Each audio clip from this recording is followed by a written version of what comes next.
ಮಾಯಗಂಗೆ ಮಾಯಗಂಗೆ ಮೌನಿಯಾದಳೆ ಭಾಷೆ ಕೂಡ ಖಾಲಿ ಖಾಲಿ ಹೀಗೆ ಆದಾಗಲೇ ನಾನೇ ಗಂಗೆಯೋ ನನ್ನ ಒಳಗೆ ಗಂಗೆಯೋ ಅನ್ನೋ ಸಂಶಯ ಮೂಡಿದೆ ಈಗ ದೇವರೂರಿಗೆ ನಾನೇ ದಾರಿ ಹೋಗನ ಅನ್ನೋ ಅಚ್ಚರಿಯಾಗಿರೋ ಯೋಗ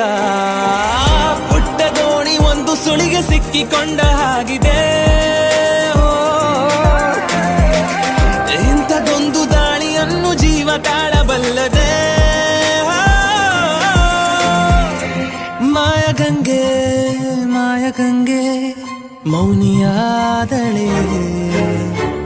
ಭಾಷೆ ಕೂಡ ಖಾಲಿ ಖಾಲಿ ಹೀಗೆ ಆದಾಗಲೇ